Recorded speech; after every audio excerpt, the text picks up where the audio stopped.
And now we're traveling from Venice up to Lake Como, which is in the Italian mountains, up in the Lake District. And it's a ride. It takes about 3 hours to go from Venice to Milano, and then we'll change trains and take the local train from Milan to Como. That's about a half-an-hour ride. So altogether, it's about 4 hours to get from Venice to Como. They do have a little snack service on board, rolling coffee stand on wheels, and before we know it, we've arrived in Como. It's a small town, so you just take a taxi 10 minutes from the station to your hotel. We're staying at a beautiful spot right on the lake. Here's a view from our front terrace of the main Piazza Cavour in Como. Staying at the Hotel Barchetta Excelsior. There's half a dozen first-class hotels in the city. In the summertime, it's a very popular resort town.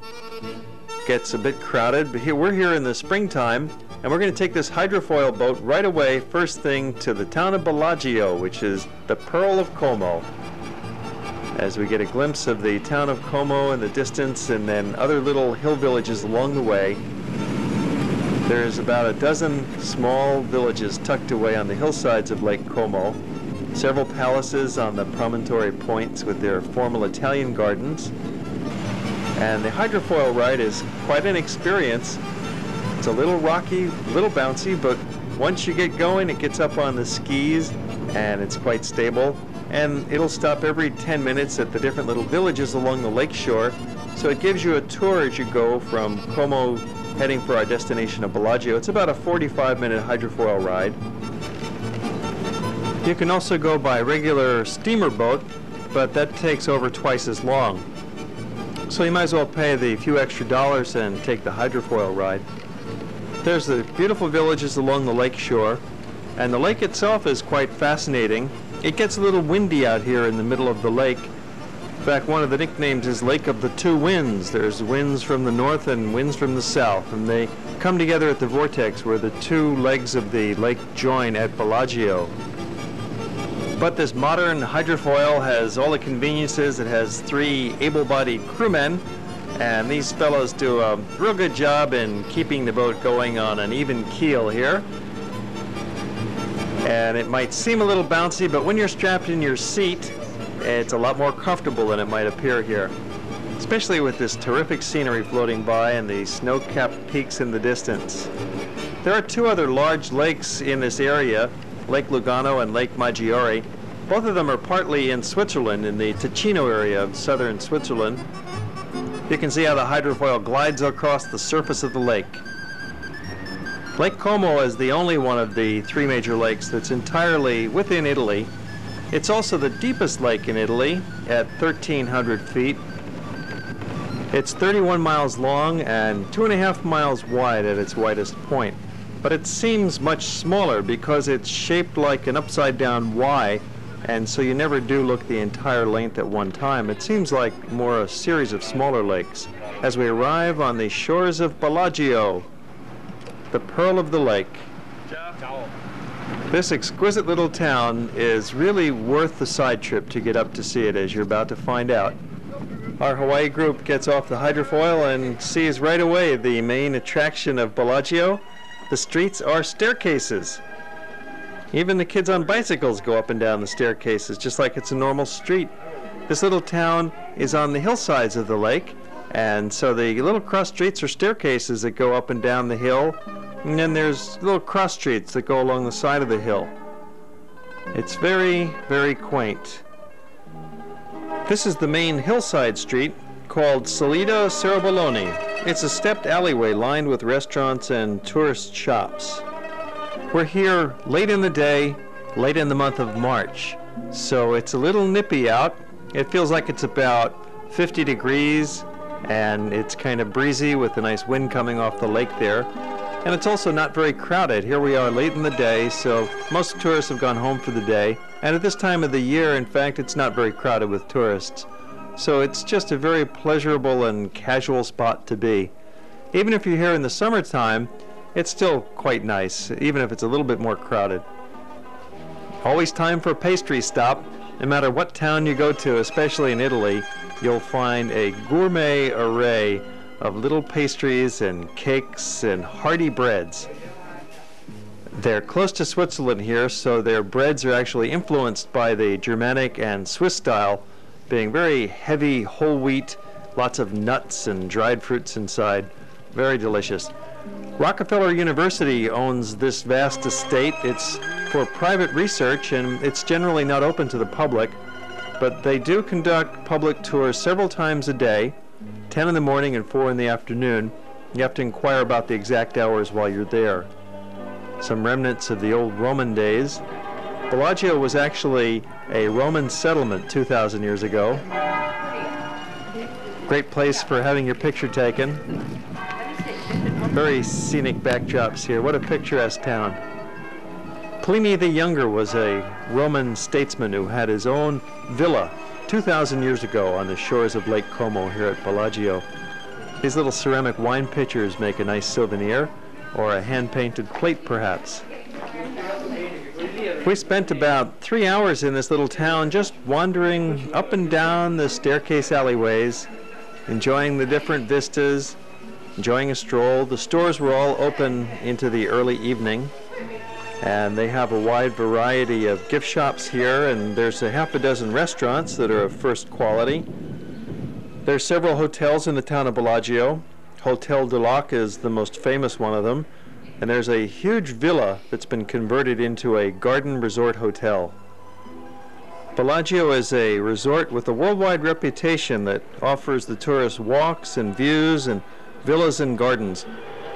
There's a beautiful lakeside promenade along the arcaded Piazza Mazzini and Lungo Lario Manzoni.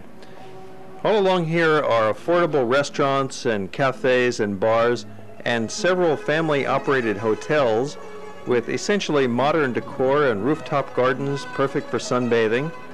There's also restaurants on several of the balconies and rooftops, or you might wish to eat out at the Tree Dome Lakeside Terrace at the Hotel Florence, just a few doors from the center of town. Indeed, the human spirit cannot possibly imagine anything more gracious, more soothing to the eye than this golden village set like a crown in a ring of splendid hills, dominated by the snow-capped alpine summits to the north. The perfections of nature and the skill of man's hands have never been blended so well in such a location.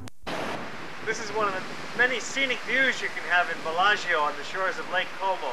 It's quite a spot.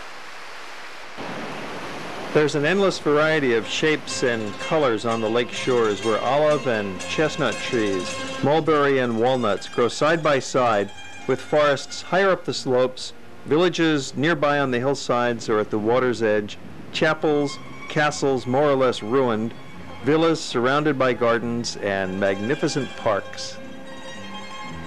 Many beautiful villas with lush gardens stretch between Bellagio and the little village of San Giovanni, with its tall, dignified cypresses so often depicted by artists marching down to the lake. The most famous villas are the Villa Melzi, filled with works of art and enveloped in dark trees brightened by marble statuary. And here even the roads have a medieval character as the tunnel passes under yet another branch of the castle. Our medieval illusion shattered only by the roar of the Volkswagen Bug as it passes us on this sleepy little curved road that we thought we had all to ourselves. The church is 13th century in a Romanesque style with a nave and 2 aisles in the interior and a little piazza with a obelisk statue to the Virgin. Escaping the automobiles, we return to the pedestrian section of town, walking along Via Garibaldi, one of the main little hillside lanes. The other villas in the neighborhood are Villa Poldi Pezzoli, with a mausoleum of the last Gonzago, and Villa Giulia, whose facade looks out over the Lecco branch of the lake just nearby, with beautiful flower beds and stately groves. The glory of Bellagio is the former Villa Cerebelloni, now a luxury hotel with a fence all around it and gates locked up tight so you can't get in unless you're staying there. Its gardens skirt the shores of the marvelous promontory and command views over all 3 arms of the lake. These staircases are not very steep. They're designed so that it's actually a pleasant stroll going uphill or returning and coming downhill again.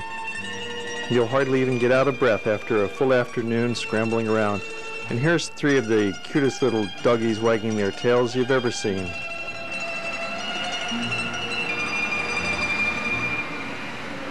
Yes, even the dogs are stylish and filled with the joie de vivre in this little lakeside town.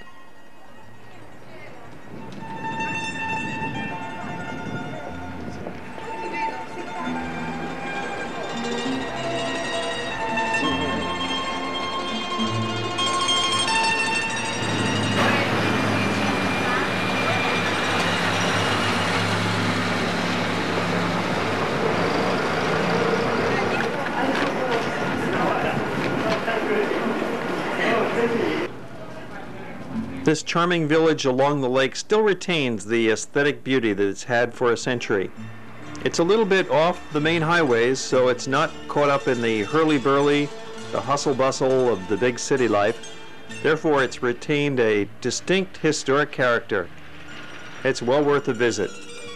The only reason we'd come here actually was on the advice of a friend. I asked her, what was your favorite place in all of Europe? After completing a 1-month vacation, they were driving all over the continent, and her answer was a little town on Lake Como called Bellagio. And so it was that tip from a knowledgeable traveler that led us here, and we hope that some of you watching will learn the same kind of tip from us and believe us when we say that Bellagio is well worth a little detour, especially when it's a boat ride across Lake Como. Back to the town of Como now. Early next morning, we wake up and enjoy the view from our hotel room. We're looking across the main Piazza Cavour in the heart of town. There's a row of cafes and shops, and at the edge of the lake you find the boat docks.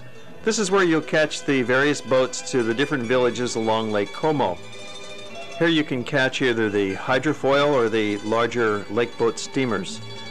Enjoying the view from our room. This is a terrace at the Hotel Barchetta Excelsior, a deluxe hotel right in the heart of town.